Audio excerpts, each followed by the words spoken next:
press the bell icon on the YouTube app and never miss another update.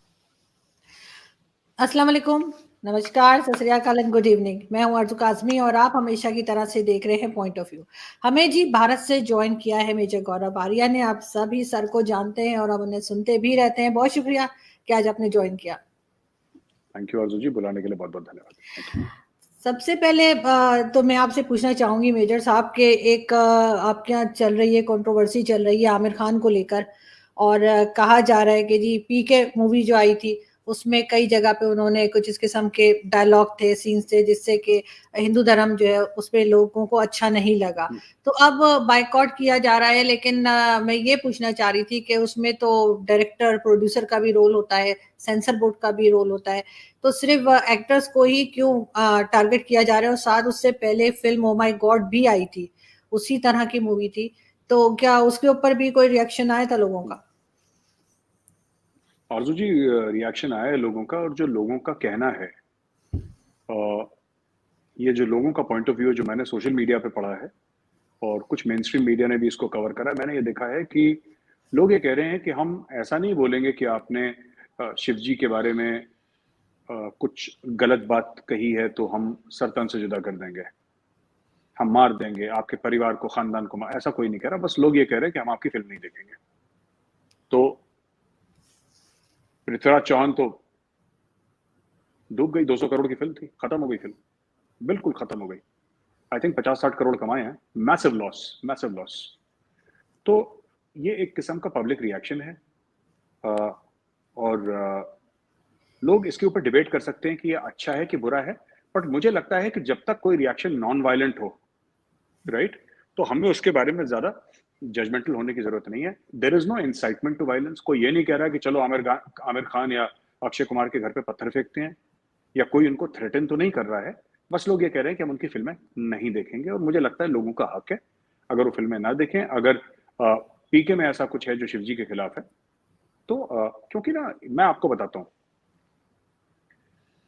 हर एक धर्म में, हर एक मजहब में, हर एक पंथ में कुछ कुछ ऐसी चीजें होती हैं जो कि गलत होती हैं, राइट। हिंदुइज्म में भी हैं, इस्लाम में भी हैं, सिखिज्म में भी हैं, जो ईसाई हैं उनमें भी हैं, सब में हैं।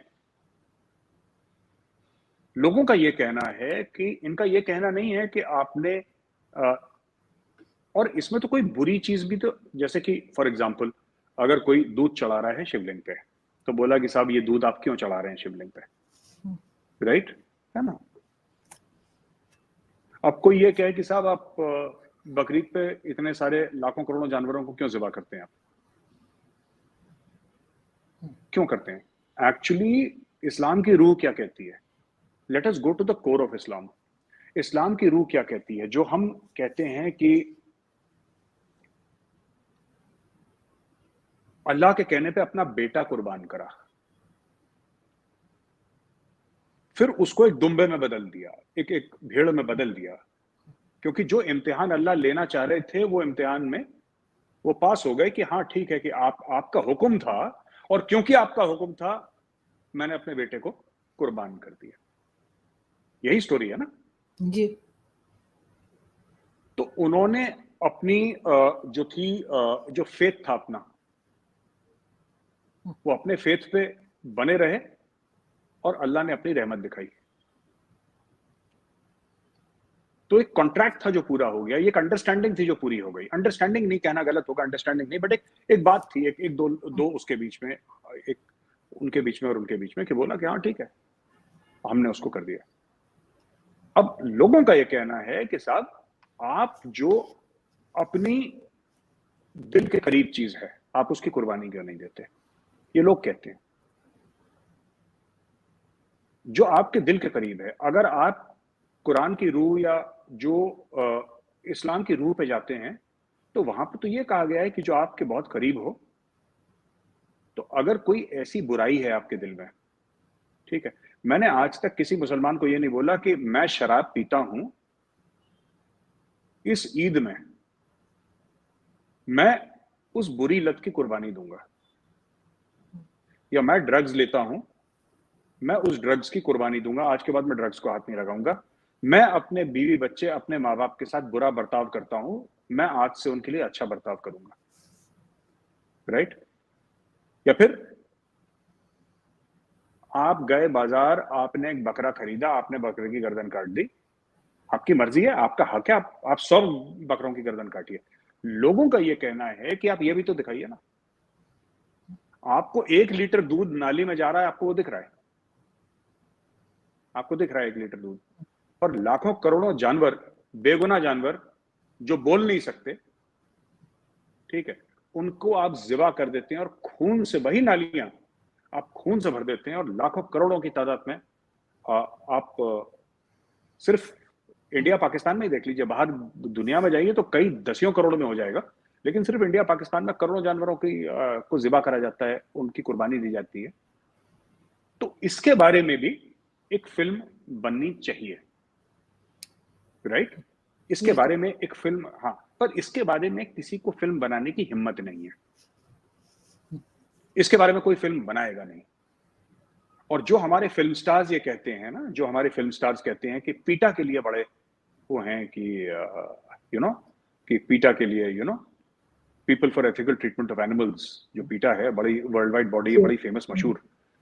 तो जो पीटा की एड्स में भी आते हैं और बोलते हैं कि नहीं, जानवरों के लिए आपको आपका दिल उनके लिए भी धड़कना चाहिए, आखिर वो भी जिंदा हैं, उनकी भी फीलिंग्स है, उनको भी दर्द होता है। जो पीटा के लिए करते हैं वही कहते हैं कि enjoying a plate of delicious mutton biryani. तो मुझे देखिए, जानवर फिर जानवर होता है, वो कुत्ता हो, गाय हो, भैंस हो, वो बकरी हो, मुर्गी हो, दर्द तो सबको होता है, राइट? तो इनके कॉल फेल में फर्क है।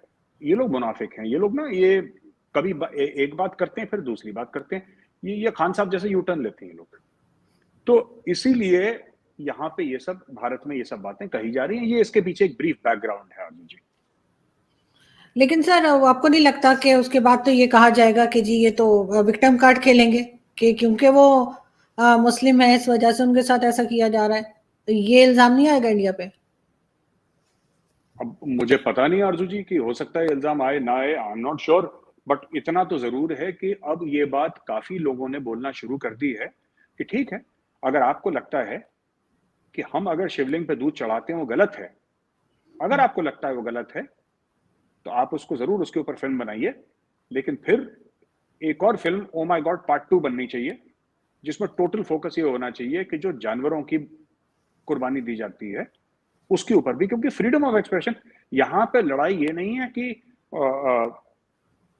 हिंदू धर्म की कुछ चीजें आप दिखाइए, इस्लामिक धर्म की कुछ चीजें दिखाइए, यहां पे ये लड़ाई है कि सबको बराबर दिखाइए, राइट? और मैं ये नहीं कह रहा कि ओ माय गॉड का डायरेक्टर मुस्लिम था कि हिंदू था, मैं वहां पे नहीं जा रहा। मैं ये भी नहीं कह रहा कि कोई और, जैसे फिल्म में पीके उसका डायरेक्टर हिंदू था कि मुस्लिम था, मैं उधर भी नहीं जा रहा। ये एक लोगों के बीच में एक बात आती है कि सबको बराबर ट्रीट आप करना चाहिए। अगर आप हमारे मजहब के बारे में कुछ बोल रहे हैं तो फिर आप मुस्लिम्स के बारे में भी बोलिए, औरों के बारे में भी बराबर उतनी ही जोर शोर से बोलिए, या उतनी जोर शोर से नहीं बोलते, अगर हमारे ऊपर आप 10 तनकीद करते हैं तो 2-3 दूसरों के बारे में भी करिए, है ना? बिल्कुल, उसमें वो जो दरगाह के ऊपर चादर चढ़ाते हैं, फिर उसके ऊपर भी बोलना चाहिए कि वो भी नहीं होना चाहिए, वो नहीं, भी दरगाह के ऊपर देखिए, दरगाह के ऊपर चादर चढ़ाना तो उससे किसी को नुकसान नहीं है। आप दरगाह के ऊपर चादर चढ़ाइए, कंबल चढ़ाइए, रजाई चढ़ाइए, वो आपका इंटरनल मैटर है, उसमें मैं तो नहीं जा रहा चढ़ाने के लिए, तो मुझे कोई लेना देना नहीं है। लेकिन मेरा ये कहने का मतलब है कि उसको तो, जो कट्टर मुसलमान है, दरगाह को भी एक बुरा मानते हैं, कि कहते हैं कि कब्रों के ऊपर ट्रेड और कॉमर्स नहीं होना चाहिए, है ना? आप उनके ऊपर आप टूरिज्म मत करें, वहां पे जाके सजदा ना करें। जो मुसलमान कब्रों के ऊपर वो कर रहा है, तो कह रहे हैं वो शिर्क करता है, वो गलत करता है, वो ये ऐसे तो काफिर करते हैं, मुसलमान नहीं करते। ये काफी मुस्लिम्स ने बोला भी है, और जो मानते हैं वो कहते हैं कि इस्लाम में इसके कोई गुंजाइश नहीं है कि आप, कोई भी चिश्ती हो, कोई भी औलिया हो, आप उसकी दरगाह के सामने सर नहीं झुका सकते। हाँ ठीक है, आप जो आपके एंसेस्टर्स हैं उनकी कब्र पे जाइए, नमाज जनाजा पढ़िए, फूल लगाइए वहां पे, वो सब अलाउड है इस्लाम में, लेकिन सजदा करना, सजदा तो अल्लाह के सामने होता है। तो ये इसके पीछे एक ब्रीफ बैकग्राउंड ये है आरजू जी।